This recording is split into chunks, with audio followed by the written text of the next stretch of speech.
नमस्कार दोस्तों।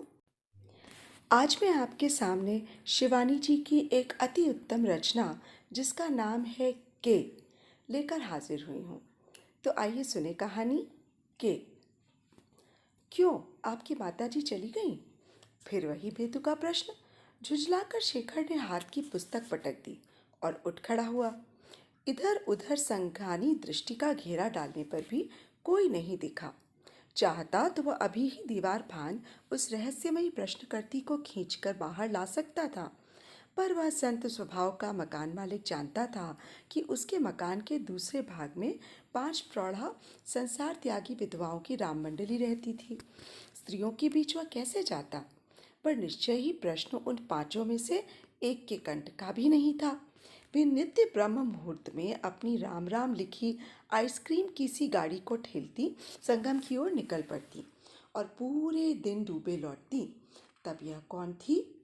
एक बार उन 5 ने अपने गुरुदेव के आगमन के उपलक्ष्य में विराट भंडारे का आयोजन किया था और प्रसादी कुछ अधिक मात्रा में खा जाने पर 5 को एक साथ हैजा हो गया। उसकी पत्नी के ही उन 5 को एम्बुलेंस में लादकर अस्पताल ले गई थी। कैसे मर्दाने चेहरे थे उनके और कैसा रूखा कंठस्वर। यह मीठी हंसी निश्चय ही उन गलों की नहीं थी। 4 दिन से जैसे ही वह के को अस्पताल पहुंचाकर लौटता और पढ़ने बैठता, फिर वही प्रश्न, माताजी चली गईं? एक दिन तो उसने उचककर दीवार से झांक ही दिया। राम मंडली के दालान में एक लंबी रस्सी तनी थी। उस पर कई रामनामी साड़ियां सूख रही थीं। एक और एक चमचमाता पीतल का कलशा धरा था और एक मचिया पर कुछ मिर्चें सूख रही थीं। आसपास कहीं कोई नहीं था। आज वह निश्चय ही कैसे कहेगा। पत्नी कमला को वह इसी नाम से पुकारता। के आती ही होगी। वह पुस्तक लेकर भीतर आ गया। उसके कमरे में पहुंचते ही उसकी के तीव्र आंधी के झोंके की भांति आ गई। वह हमेशा ऐसे ही आती थी। द्वार भड़बड़ाती, कुर्सियां ढकेलती, वह हाथ का आला झुलाती हाँफ रही थी। ओ शेखर, बस 10 मिनट निकाल कर आई हूँ। भूख के मारे आंतें कुलबुला रही हैं। वह जोर से कुर्सी पर धम्म से बैठ गई और उसने ऐसा प्रश्न पूछा जो प्रायः पति अपनी पत्नी से पूछता है। क्या क्या है खाने में आज? सब तुम्हारी पसंद का है कि अरहर की दाल, भुर्ता, खड़े मसाले का सालन और रायता। चावल चावल नहीं बनवाया रे शेखर? अपनी मांसल बाहुओं का त्रिकोण आकार बनाकर के ने नन्ही मुंह लगी बालिका की भांति अपने गप्पू से गाल फुला लिए। तुम डॉक्टरनी होकर भी भूल जाती हो कि चावल तुम्हारे लिए जहर है। इंसुलिन लिया या नहीं? के ने कोई उत्तर नहीं दिया। क्यों रूठती हो डार्लिंग? शेखर ने अपनी प्रणय भीनी मुस्कुराहट से उसे मनाने की चेष्टा की। तुम्हारे लिए तो हमने भी चावल छोड़ दिया है। ऊपर के रोशनदान से सटी 2 आंखें आश्चर्य से फैलती जा रही थीं। दोनों थाल परस कर आ गए। शेखर अपनी नाजुक उंगलियों से चपाती के नन्हे कौर सालन में ऐसे डुबोकर कुतर रहा था जैसे मुंह में दांत ही न हो। उधर के अपनी भद्दी चौकोर पहाड़ी भिंडी सी अंगुलियों को चाटती चटखाती पूरी चपाती का एक ही निवाला बनाती ठूंसती जा रही थी। हर कौर के साथ उसका अनर्गल प्रलाप चालू था। छेदी सालन खूब बनाता है पट्ठा। आज शाम को कोफ्ते बनवाना शेखर। पर देखते रहना, नहीं तो आधा घी साफ कर देगा। आखिर है तो जात का नाई। वैसे भी अच्छा खानसामा हमेशा चोर होता है। इतनी बात गांठ बांध लो शेखर। ईमानदार नौकर कभी अच्छा खाना नहीं बना सकता। अगर आज शाम को कोई बच्चा जन्ने ना आदम की तो पिक्चर चलेंगे डार्लिंग। फटाफट 15 चपातियां भकोस, 3 विलंबित लय की डकारें ले के उठ खड़ी हुई। शेखर भी नैपकिन से अपनी पतली मूछें पोंछ पत्नी को विदा देने उठ गया। आने से पहले फोन कर देना, तुम्हें चाय तैयार मिलेगी के? वह मुस्कुराया। तुम्हारे रहते मुझे कौन सी चीज तैयार नहीं मिलती शेखर? सुरसा की भांति मुंह खोले वह अपने तरुण पति को विदा चुंबन का ग्राम बनाने को लपकी तो रोशनदान वाले ने मुंह में रुमाल ठूंस लिया। हाय बेचारा, अपनी दादी की हम उम्र पत्नी कहाँ से ढूंढ लाया। ठीक ही तो कह रही थी मौसी, चांद का टुकड़ा है हमारा पड़ोसी, और ऐसा शरीफ कि 4 साल से साथ रहते हैं, पर मजाल है जो कभी आंख उठाकर देख ले। मन ही मन किशोरी को हंसी आ गई थी। देखता भी क्या बेचारा, देखने लायक चीज हो तो किसी पुरुष की आंखें ना उठे, मैं टांगों तले छिड़क जाऊं। मौसी और उनकी 4 वराह दंती सहेलियां भी भला कोई देखने की चीज थी। रात को कोई देख ले तो डर के भाग जाए। मौसी किशोरी की मझली मौसी थी और राम मंडली की हेड रामनी। अभी 8 दिन पहले यही मौसी अनाथा किशोरी को ठीक विवाह के 7 फेरों के बीच से खींच उसके अभिभावक ताऊ ताई को अपनी लपलपाती जिहा के घातक प्रहार से धराशायी कर अपने साथ ले आई थी। इसी पिछले रविवार को किशोरी के कुंवारे मीठे सपनों का सुनहरा प्रासाद भर भराकर चूर चूर हो गया।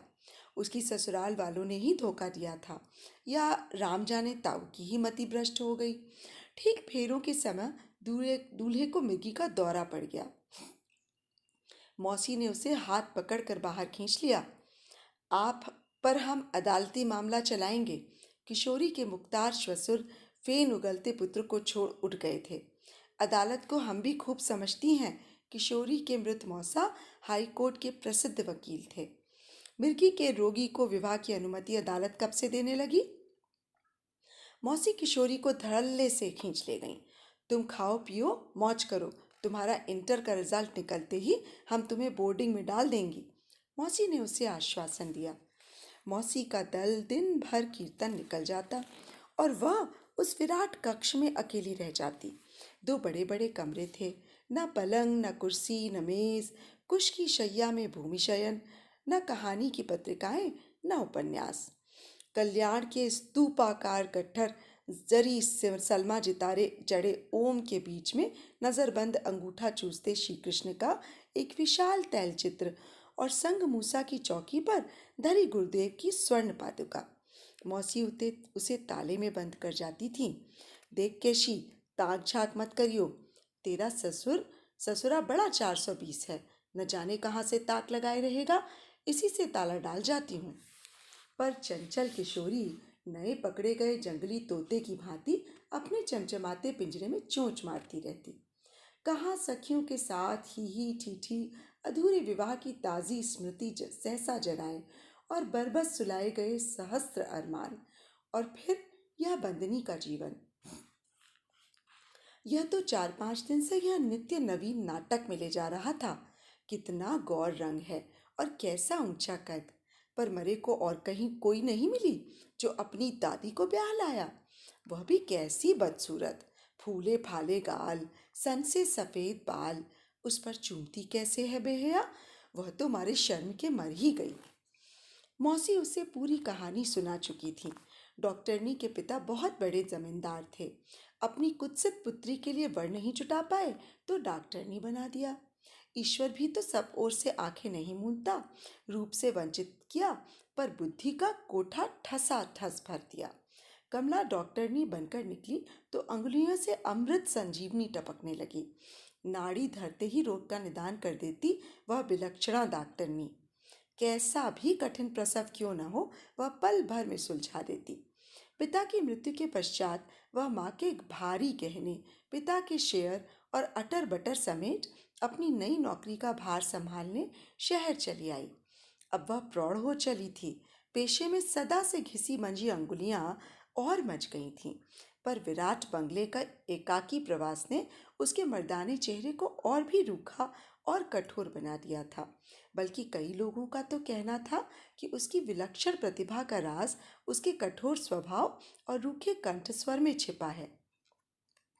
पीड़ा से कराहती जच्चा को वह एक ऐसी धमकी लगाती कि गर्भस्थ शिशु सहम कर भूमि पर आ जाता। ठीक जैसे विदेशों में अथाह समुद्र की जलराशि के बीच जहाज में यात्रा कर रही इक्का दुक्की जच्चा को बंदूक दाग सहमा कर अनाड़ी खलासी प्रसव करा देते थे और नवजात शिशु का नाम धरा जाता था सन ऑफ अ गन। ऐसे ही यह रूपदार डॉक्टरनी अब तक न जाने कितने सन्स ऑफ गन्स को अपने कंठ स्वर की बंदूक दाग कर जन्मा चुकी थी।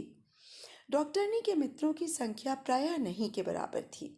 एक तो वह पेशे से चतुरा नारी जानती थी कि डॉक्टरी पेशे में अधिक मित्र न बनाना ही बुद्धिमानी है। बिना फीस के मित्रों को देखो, फिर उनके मित्रों को देखो। वह बिना मित्र फीस के किसी रोगिणी की नब्ज भी नहीं छूती थी। मंगल को वह घर पर ही मरीज देखती थी। इससे डोली, पालकी, तांगों, इक्कों की एक लंबी कतार दूर तक ऐसे खिंची रहती जैसे फाफा मऊ का बाजार लगा हो। एक दिन वह ऐसी ही लंबी कतार को बारी बारी से देख रही थी कि क्यू के अंत में खड़े एक सिर मुड़े से उदास पीले चेहरे के युवक को देखकर चौंक गई। चेहरा कुछ कुछ पहचाना लग रहा था।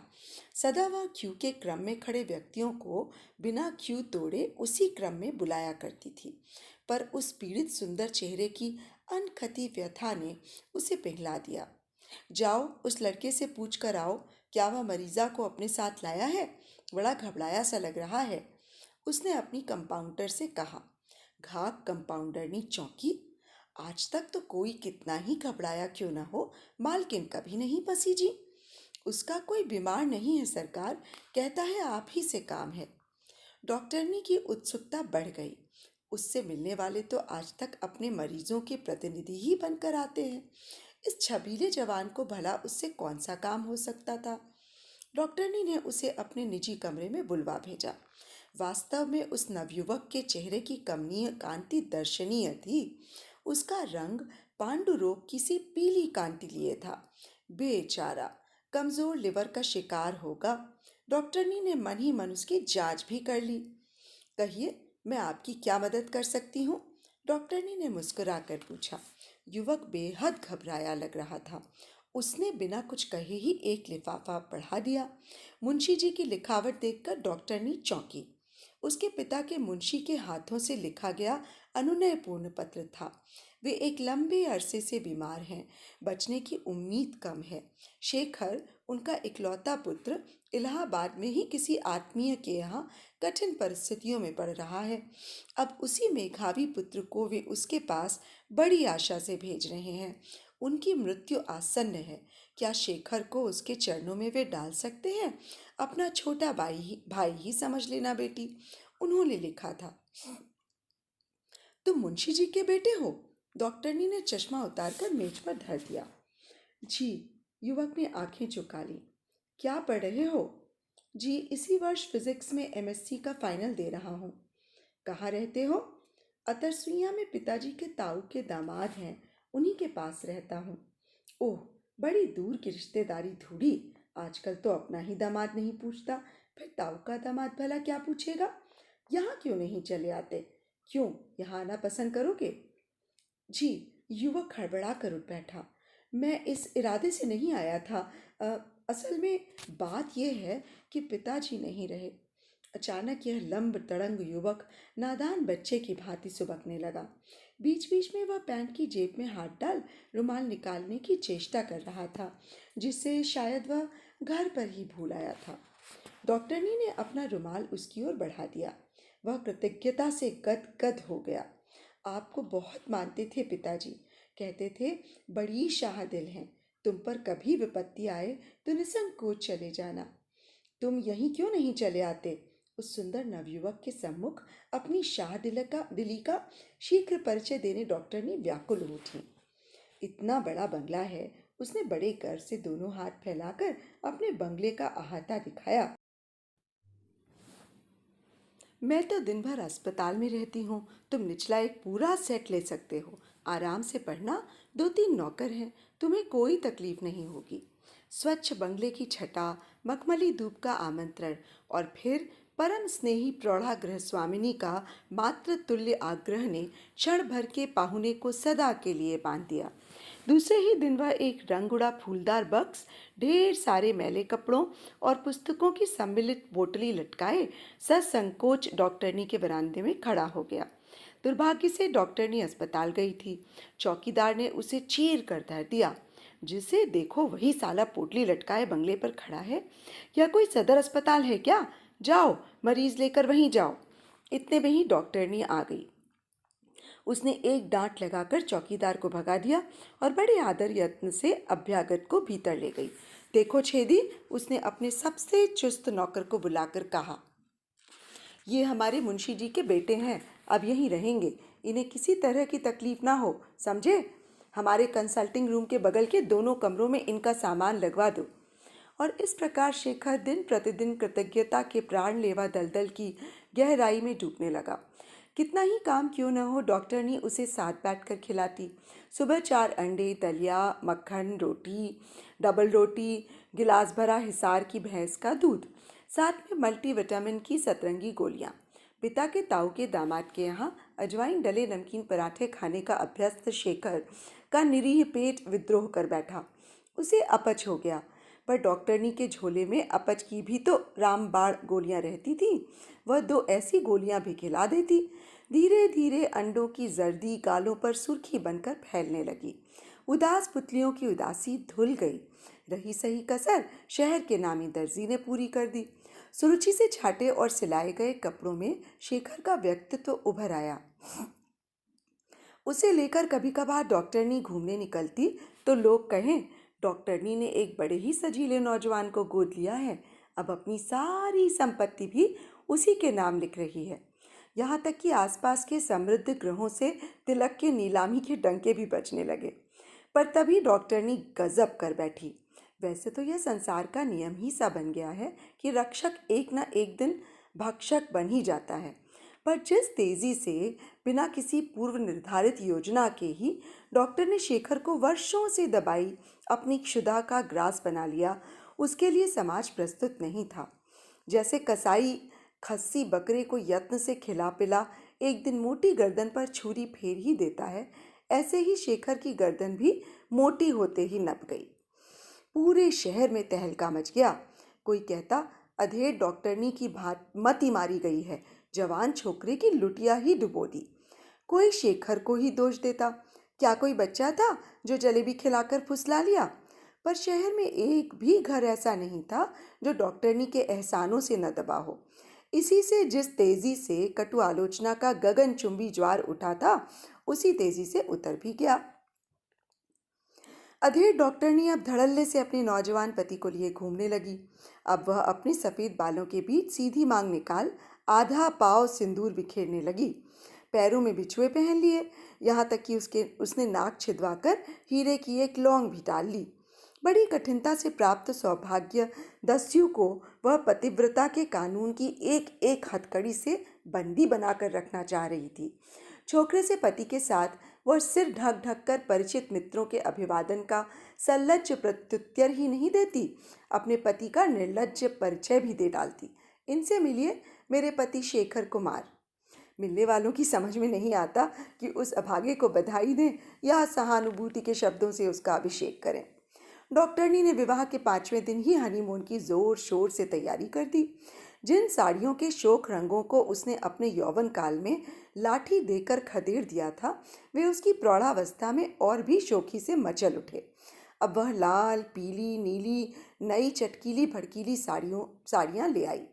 झुर्री पड़े गालों पर अस्वाभाविक सुर्खी प्रलेप थोप माँ के भारी भारी मगर कानों में लटका वह देखने वालों की दृष्टि में हास्यास्पद, किंतु अपनी दृष्टि में स्वयं अपूर्व सुंदरी दिखने लगी। लंबे हनीमून के दौरान नैनीताल, कश्मीर, शिमला, मसूरी आदि नापने के सुदीर्घ प्रवास काल में यत्न से संवारा गया बंगला किसको सौंपा जाए, यह मुख्य समस्या थी। इसी समय छप्पर फाड़कर राम मंडली टपक पड़ी के अपने विवाहोल्लास की वारुणी के मद में चूर थी। पहले कोई किराए पर बंगला उठाने का प्रसंग उठाता तो वह चांटा कस देती, पर अब उसने उनका प्रस्ताव सहर्ष स्वीकार कर लिया। सामान्य से किराए पर ही आधा बंगला उठ गया। 5 देखने में साक्षात डाकिनी शाकिनी से विधवाओं को प्रतिवेशनी बनाने में भला आपत्ति ही क्या हो सकती थी। कोई सुंदरी षोडशी होती तो शायद वह 2 घड़ी सोचती भी। तब से राम मंडली वहीं जमी थी। यही नहीं, सबसे बड़ी हेड रामनी से तो केक्या का बहनापा भी था।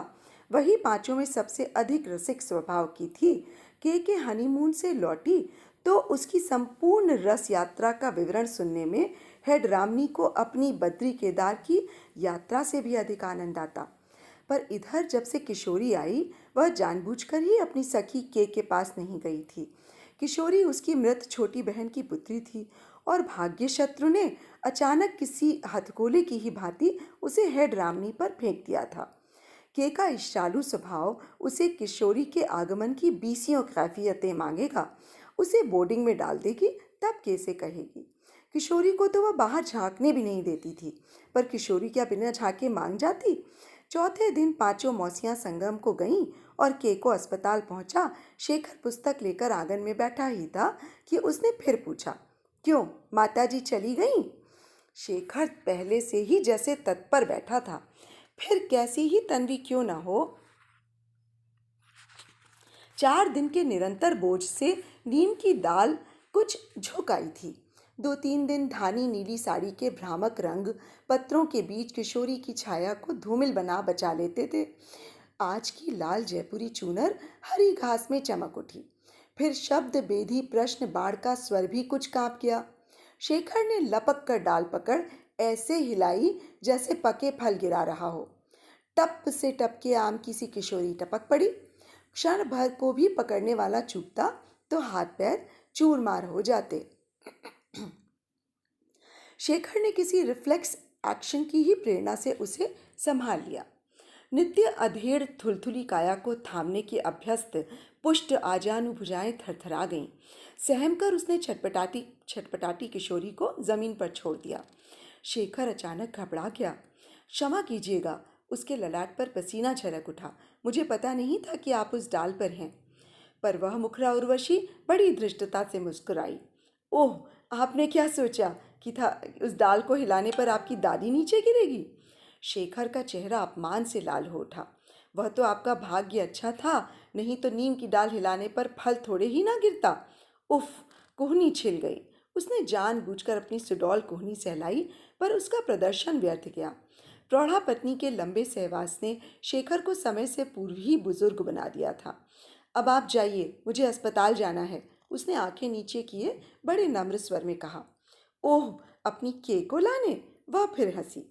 अच्छा बताइए तो, आज आपकी के ने कुल जमा 10 ही चपातियां क्यों खाईं? और दिन तो 15 खाती थी। बेचारी, मैं रात को भी रोशनदान से देखती रहूंगी, ठीक से खिलाइएगा। आखिर उसी खूंटे के बल पर तो आप नाचते हैं। शेखर के गौर मुखमंडल पर एक बार कर्णचुंबी ललाई खिंच गई। आपने तो डाल हिलाकर पके फलसा गिरा दिया, अब चढ़ूं कैसे? उसने बड़े भोलेपन से पूछा और पहली बार दोनों की आंखें मिलीं। शेखर के सर्वांग का सौंदर्य शिखा के उस दहकते अंगारे ने दाग लिया।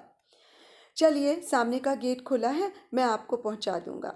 वाह जी वाह, क्या ज़रूरी है कि आपका गेट खुला है तो हमारा भी खुला होगा? हमारी मौसी हमें ताले में बंद करके जाती हैं, कहती हैं अति रूप से ही सीताहरण हुआ था। मैं तो कहूँगी आपकी के की भी यही सरासर नादानी है। आपको ताले में बंद न रखना उसकी मूर्खता है। लीजिए, सहारा दे तो मैं चट से दाल पकड़ लूँ। शेखर ने उस उद्दंड बालिका का आदेश गुमसुम होकर सुना, फिर चुपचाप भीतर से एक स्टूल लाकर धर दिया। धन्यवाद। उसने साड़ी को कुछ ऊंचा किया, सुडौल अरुण एड़ियां स्टूल पर उचकी और वह कूदकर उड़न छू हो गई। माताजी से प्रणाम कहिएगा। और फिर बचकानी खिलखिलाहट छनछनाकर कहीं खो गई। शेखर कुछ देर तक बुद्ध सा बना खड़ा ही था कि धड़ धड़ाती के आ गई। यह क्या शेखर, सो गए थे क्या? कई बार फ़ोन किया, घंटी खुनखुनाती रही, किसी ने उठाया ही नहीं। मुझे अस्पताल की एम्बुलेंस में आना पड़ा। के बुरी तरह हाँफ रही थी। सॉरी के, मैं यहाँ बैठा पड़ता ही रहा। कुछ है खाने को? आते कुल बुला रही हैं। अभी अभी एक बड़ी सड़ी बच्चेदानी ऑपरेशन कर निकाल आई हूँ, जी मिचला रहा है। शेखर की अंगुलियों में अभी भी किशोरी की यौवन प्रस्फुटित देह वल्लरी का स्पर्श ताज़ा बसा था। उसने ऐसे अनाड़ी खूनी की भांति अंगुलियों को पैंट की जेब में छुपा लिया, जैसे खूंखार थानेदार को देखकर वह ताज़े रक्त का एक एक छींटा मिटा देना चाहता है। नाश्ता लगते ही के भूखी शेरनी सी टूट पड़ी। कचाकच भका भक पकौड़ियाँ, मेवे और केक हड़प कर वह एक पका सेब लेकर सोफे पर लद गई। दोनों पैर नीचे लटकाकर बोली, बी ए ब्रिक डार्लिंग, जूता खोल दो। शेखर की आंखें बरबस ऊपर को उठ गईं। रोशनदान पर किसी की स्पष्ट छाया उभरी। बड़ी विवशता से वह पत्नी के जूते खोलने झुका। नित्य के अभ्यास को एक ही झटके में नहीं तोड़ा जा सकता। कल मुझे गोरखपुर जाना है शेखर, वह बोली। एक तगड़ी रईस मुर्गी फंसी है। रायजादा साहब की बहू की डिलीवरी के लिए बुलावा आया है। लड़का हो गया तो इस बार तो अशर्फियाँ ही बरसेंगी। पिछली बार ट्यूबल प्रेगनेंसी थी, मुझे जाना भी चाहिए। पिछले 7 साल से बेचारी गोरखपुरी लाल मिर्चों का लाजवाब अचार खिला रही है। वैसे तुम्हें भी साथ लाने का बहुत आग्रह किया है, पर उनकी छोटी लड़की is damn look good looking. I can't take the risk. वह प्रायः ही अपने युवा पति से ऐसी मनचली रसिकता कर बैठती थी। मुझे पढ़ना भी है, शेखर ने गंभीर स्वर में कहा। हाँ हाँ, इस बार तो तुम्हें थीसिस सबमिट करनी ही है। सोचती हूँ कल तड़के ही कार लेकर चल दूँ। दूसरे दिन सुबह 4 बजे ही के निकल गई। उधर राम मंडली भी किसी पेड़ पर लटके 200 वर्ष के बाबा जी के दर्शन करने चली गई थी। आश्वस्त होकर शेखर ने बत्ती बुझाई और सो गया। सुबह होने में घंटा भर था। अचानक खाने के कमरे में खटपट शब्द सुन वह चौंका। हो ना हो यह के का मुंह लगा पर्शियन बिल्ला किंग होगा। उसके हिस्से का नाश्ता मेज पर ही धरा था। सब प्लेट प्याले तोड़ ताड़ कर रख देगा बदजात। वह झुंझलाकर उठा और खाने की कमरे की ओर लपका। आइए, मुस्कुराती किशोरी का कंठ केक के एक बड़े से टुकड़े से अवरुद्ध था। फिर भी उसने ऐसी अभ्यर्थना की जैसे वही गृहस्वामिनी हो। बड़ी भूख लगी थी, वह बड़े प्यारे ठीक स्वर में बोली। सुबह आपकी केक का नाश्ता देखती रही, ढेर सा सामान बचा था, अपने को रोक नहीं सकी। इधर मौसी की मंडली की नवरात्रि चल रही है। जी में आता है कोटू के आटे और उबले आलू को गोली मार दूं। वाह, खूब बढ़िया खाना खाते हैं आप लोग। अपनी लाल तीखी जिह्वा के छोर से उसने अपने सीले अधर चटखारा लिया और अचार की लाल मिर्च को मठरी पर मसल कर मुख में धर लिया। इसी अचार को लेने गई है ना आपकी के गोरखपुर? भाई वाह, मान गए बादशाही अचार को। शेखर उस बेहा लड़की के दुस्साहस को देखकर दंग था। थोड़ी ही देर में छेदी आता होगा। पता नहीं यह सिरफिरी क्या कर बैठे। कहीं किसी पागल खाने से भागकर आ गई कोई पगली वगली तो नहीं है यह। आप हैं कौन? मन की उधेड़बुन झुंझलाहट भरे प्रश्न के रूप में निकल पड़ी तो शेखर को अपने रूखेपन पर कुछ ग्लानि भी हुई। आपसे मतलब? किशोरी एक एक ढकी प्लेट को खोलकर देख रही थी। सब कुछ चाट कर चुकी थी वह।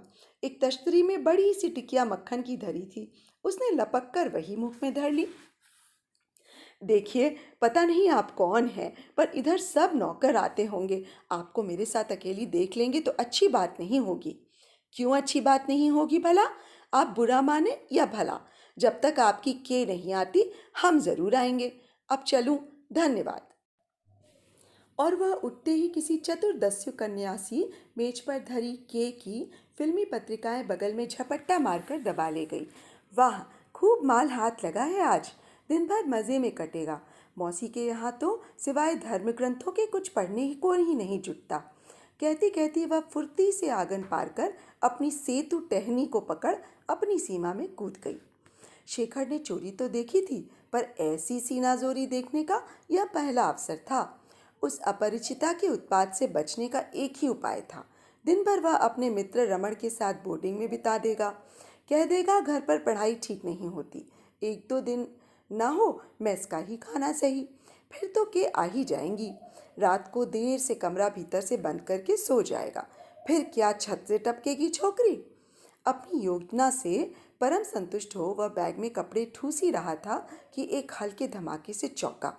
जिसे छलने की सहस्त्र योजनाएं बनाई जा रही थीं, वह छलनामयी स्वयं मुस्कुराती सशरीर उपस्थित हो गई। ओह, मुझसे डरकर भागे जा रहे हैं क्या? लपक कर उस दुस्साहसिनी ने बैग छीन लिया।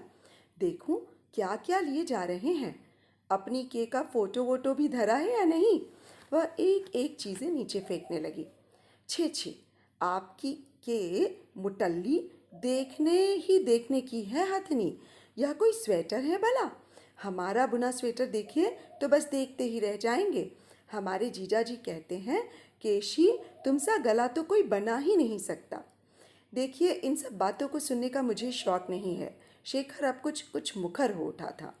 अचानक ठक से एक धीमी पदचाप से दोनों ने एक साथ चौंक कर द्वार की ओर देखा। एक मोटा सा बिल्ला मूछें चाटता निकल गया तो किशोरी जोर से हंस पड़ी। वाह, पतित पत्रे विचलित पत्रे, गीत गोविंदम पढ़ा है आपने? आप भला क्या पढ़ेंगे, असली मेम के साहब हैं। हम तो भाई संस्कृत के शास्त्री जी की बिटियां हैं। देखिए, आप शास्त्री की बिटिया हो या महामहोपाध्याय की।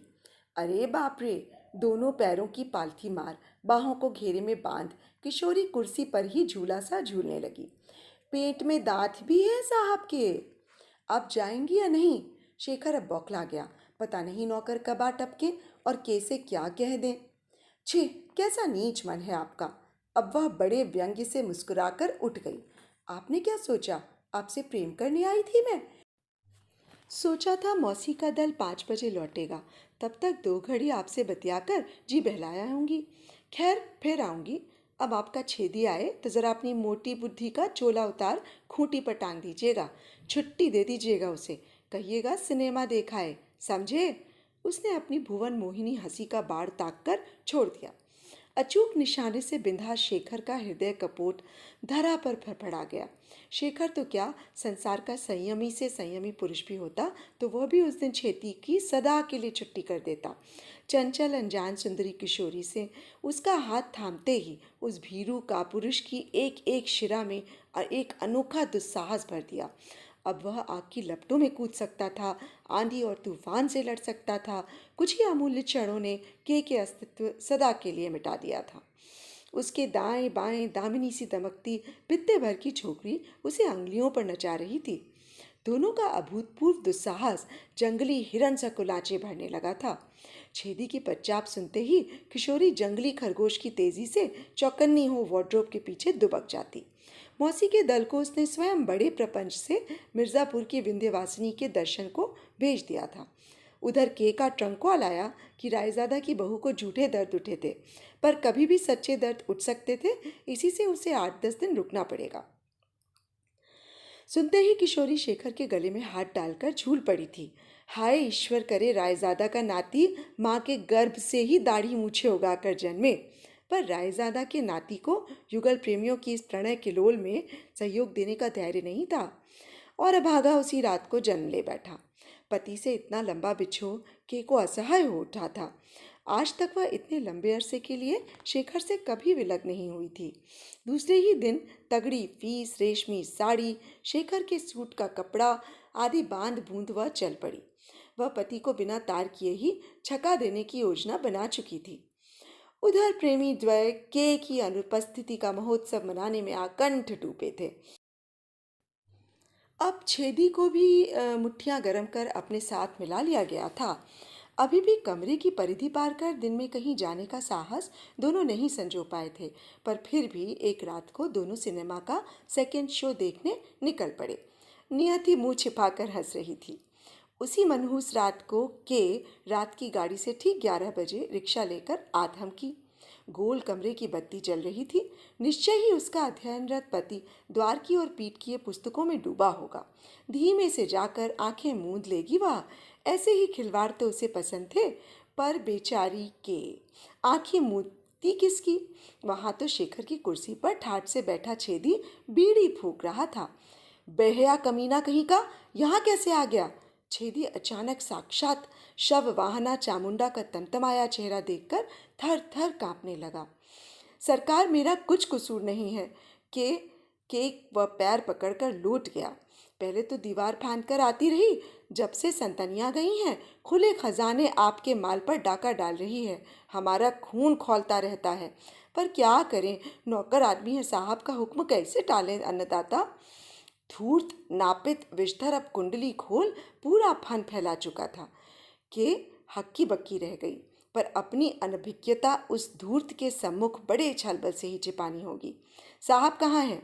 उसने स्वाभाविक स्वर में पूछा। दोनों जनी सलीमा गए हैं सरकार, घंटा भर में लौटते ही होंगे। कुचाली छेदी की आंखें मियाँ बीवी की संभावित दर्शनीय कुश्ती देखने की ललक से कांच की सतरंगी गोलियों सी चमक उठी। उसका क्या, अब भुगतेंगे दोनों। उसे मिली रकम तो अब कोई छीन नहीं सकता, उसने मन ही मन कहा। के चौकन्नी हो गई। गरज तरज आंसू चीख पुकार से बात कुछ बनेगी नहीं। क्या पता शेखर उसे छोड़-छाड़ इसी दीवार फांदने वाली के पीछे चल पड़े। पर वह थी कौन? बिना छेदी को मिलाए बात बनेगी नहीं। छेदी की मुट्ठियां एक बार फिर गर्म हुईं। सब कुछ सुनकर के सन्य रह गई। क्षण भर को बुढ़िया का पीला पड़ गया चेहरा देख छेदी को तरस भी आ गया। मैं स्टेशन जा रही हूँ छेदी, के ने रुमाल से नाक पोंछकर कहा। रात भर वहीं रहूंगी। शेखर से कहना मेरा गोरखपुर से ट्रंक कॉल आया था कि मैं कल सुबह पहुंच रही हूँ। अगर तुमने उसे आज यहाँ आने के बारे में कुछ भी कहा तो तुम मुझे जानते ही हो। छेदी क्या उसे नहीं जानता था? फूल सी सुकुमारी कितनी ही किशोरियों को लूटपाट, उनके पाप की गठरियों का कचरा धोते क्या नहीं देख चुका है इस हत्यारन को? दूसरे दिन सुबह शेखर कार लेकर स्टेशन गया। के ने नित्य की भांति कार में बैठते ही अपना माथा उसके वृषभ स्कंध पर टिका दिया। वह कुछ तन सा गया तो के को लगा कि वह वहीं पर फूट फूट कर रो पड़ेगी, पर वह जानती थी कि अब उसे उस तरह की धार पर चलना है। मेरे गए में तुम्हें कुछ तकलीफ तो नहीं हुई शेखर?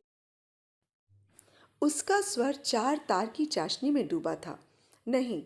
पति के संक्षिप्त रूखे स्वर के चांटे ने भी उसे हताश नहीं किया। रायजादा के नाती हुआ है, तुम्हारे लिए बहुत बढ़िया सूट का कपड़ा भेजा है। अच्छा? व्यंग से तिरछे खिंचे अधर पर शेखर की कुशलता से तराशी गई पतली मूछें भी तिरछी हो गईं। प्रेम तरंगा कुला के ने बड़े प्रयास से अपने को रोका।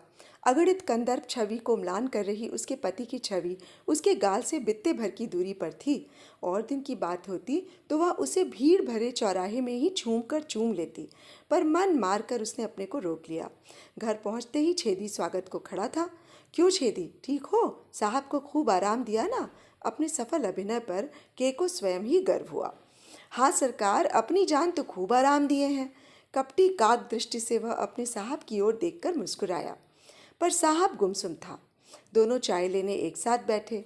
कठोर मानसिक आघात भी के की भूख नहीं हर पाया था। उसने कचर कचर कचौड़ियाँ खाईं, आधी डबल रोटी साफ की, भुने बादाम, 2 पोच अंडे भकोस, सेब लेकर सोफे पर लद गई। नित्य के अभ्यास से उसने अपनी मैयर के मोटे तूंबे सी टांगे नीचे लटका दी। बी अ ब्रिक डार्लिंग, जूता खोल दो हमारा। पर शेखर अब तक उल्टे पड़े अवश बीटल की भांति अचानक सीधा होकर बनाने लगा था। हमसे नहीं खुलेगा, छेदी को बुला लो। रोशनदान की आंखों की जादुई छड़ी उसे उठा बैठा रही थी। यह सेब की ओट से चतुरा के ने भी देख लिया। सॉरी शेखर, उसका गला भराया और वह स्वयं जूता खोलने लगी। रात को शेखर भूखे शेर की भांति चक्कर लगा रहा था। किशोरी की एक ही दिन की गैर हाजिरी ने उसे अर्ध विक्षिप्त सा कर दिया था। शेखर डियर, अचानक के को अपने पास खड़ी देखकर वह झल्ला गया। क्या है? उसने डपट कर पूछा। आज बड़ी संतनी आई थी शेखर, विंध्यवासिनी का प्रसाद देने।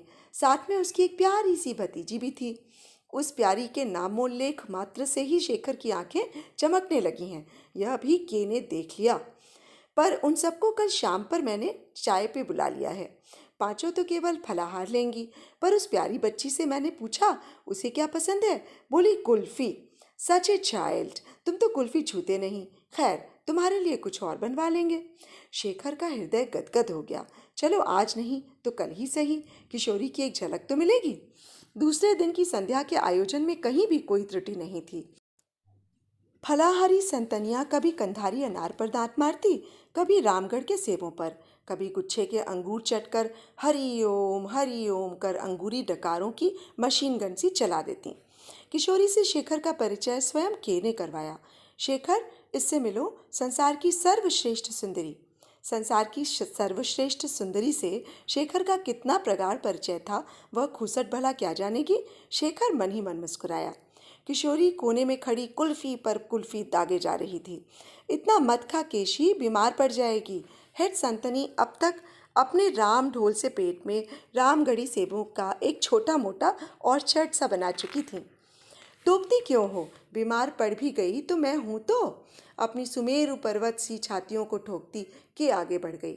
जानती हूँ बहन, किशोर की मौसी ने अपने सोने की दंत खुदी से दांत खोदकर कहा। तुम्ही ने तो हम पांचों को प्राणदान दिया था। खा पीकर पांचों विदा हुई तो शेखर मन मरा सा कमरे में बैठा रहा। बार बार वह त्रिषित चातक सा रोशनदान को ही देख रहा था, पर अटारी सूनी थी और वह जानता था कि आज सूनी ही रहेगी। बड़ी देर तक बैठा पढ़ता रहा। के 2-3 बार बुलाने भी आई, पर निराश होकर लौट गई। एक अजीब बेचैनी से शेखर का दम सा घुटने लगा। वह उठ ही रहा था कि किसी ने द्वार भड़बड़ाया। डॉक्टरनी बहन, डॉक्टरनी बहन। भूतनी सी बाल फैलाए बड़ी मछली और छोटी संतनी खड़ी थी। अरे बेटा, तनिक उठा दे उसे, मेरी किशोरी ऐंठी जा रही है। एक तो दस्त आए हैं और 2 उल्टियां। हाय, इसके ताऊ को मैं क्या मुंह दिखाऊंगी। हेड संतनी का रोना कल्पना सुन ड्रेसिंग गाउन डाल चप्पल फटफटाती के बाहर आ गई। सब सुनते ही आला लटका वह तेजी से सीढ़ियां चढ़ गई। सचमुच ही किशोरी के सुंदर चेहरे पर स्याही फूक गई थी। किशोरी, आँख खोल बेटी।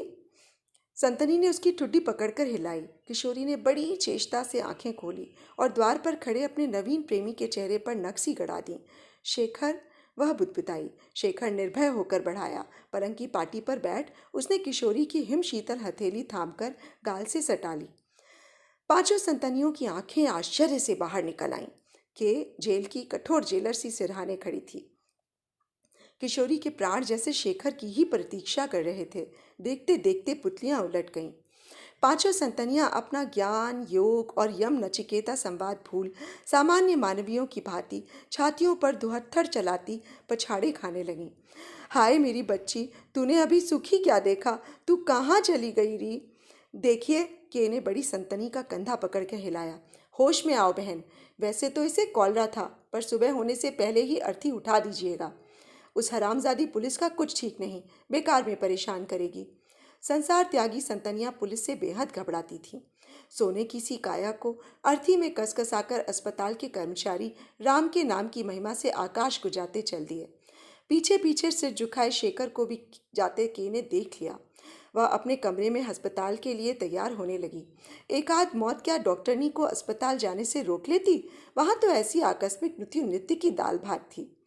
एकाएक किसी घिनौने कैचुए से रेंगता छेदी द्वार पकड़कर खड़ा हो गया। हमारी बख्शीश सरकार, जान पर खेलकर कुल्फी बनाई। कहीं कोई पकड़ लेता तो आपको कोई डर नहीं था, हम ही फांसी पर लटकते। हाँ हाँ मिलेगी, शोर मत कर, शेखर आता होगा। केने झुककर फीता बांध रही थी। उसे लगा उसकी गर्दन पर किसी की कड़ी नजर का चाबुक पड़ रहा है। चौंक कर देखा तो शेखर की लाल अंगारे सी आंखें दहक रही थीं। अरे शेखर, तुम शमशान नहीं गए क्या? उसने पूछा। नहीं, वह बीभत्स ढंग से हंसा। तुम्हें वहां पहुंचाने आया हूं। सुनते ही छेदी खिड़की कूदकर हवा हो गया। हत्यारी, शेखर ने के की मोटी गर्दन को हाथों में भर लिया। के की दोनों आंखें फटकर बाहर निकलने लगीं। कड़ाक शब्द के साथ उसका डेंचर गिरा और टूटकर 2 टुकड़े हो गया। शेखर, वह गिघियाई। शेखर ने घृणा से अपनी थरथराती कांपती पत्नी को देखा। इसी नारी ने प्रेम का पहला पाठ पढ़ाया था। इसी भद्दी अंगुली को पकड़कर उसने प्रेम कक्ष में अपना पहला डगमगाता कदम रखा था। इसी मोटी गर्दन में बाहें डालकर उसने प्रेम की 12 खड़ी रटी थी। न जाने किस विस्मृत कृतज्ञता ने उसकी पकड़ ढीली कर दी। अचकचाकर उसने अर्धमूर्छित पोपली के को एक ओर धक्का दिया और तेजी से बाहर निकल गया। तो ये थी आज की कहानी के। कहिए, नारी का एक ऐसा विभत्स रूप देखकर सुनकर आप सबको कैसा लगा? नारी के 1000 रूप हैं, सही कहते हैं। कहानी तो खैर अच्छी थी ही, क्योंकि शिवानी जी द्वारा रचित थी, पर इसको प्रस्तुत करने का ढंग आप सबको कैसा लगा, कृपया मुझे कमेंट बॉक्स में लिखकर अवश्य बताइएगा। और यदि आपको कहानी अच्छी लगी हो तो मेरे चैनल को भी प्लीज़ सब्सक्राइब कर लीजिएगा। तो कल तक के लिए आज्ञा दीजिए, फिर एक नई कहानी लेकर आपके सामने उपस्थित होंगी। नमस्कार दोस्तों, बाय।